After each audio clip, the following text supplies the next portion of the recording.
د طالبانو لوی درستیز قاری فصیح الدین فطرت څنګه ولې پاکستان ته غوسه شوی دی دا چې څه ویلي دي پوره جزئیات هم دلته راسره وګورئ. د افغان نیوز قدرمنو لیدونکو ستړي مه شئ، وخت مو بخیر. د طالبانو لوی درستیز د عاصم منیر وروستۍ څرګندونې له سپکاوۍ ډکې دي او د دوی بې کفایتي ښایي. د طالبانو د حکومت د پوځ د لوی درستیز د پاکستان د پوځ د لوی درستیز د څرګندونو په تړاو شاوخوا 2 ورځې وروسته غبرګون ښودلی دی.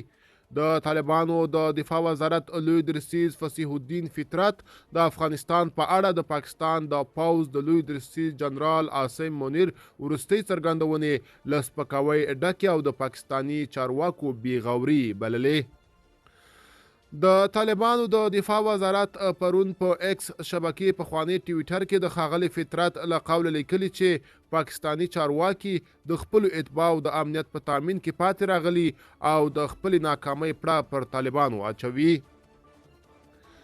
د پاکستان د پوځ لوی درستیز د تېرې چهارشنبې په ورځ وویل چې د یوه پاکستاني ژوند تر ټول افغانستان مهم دی.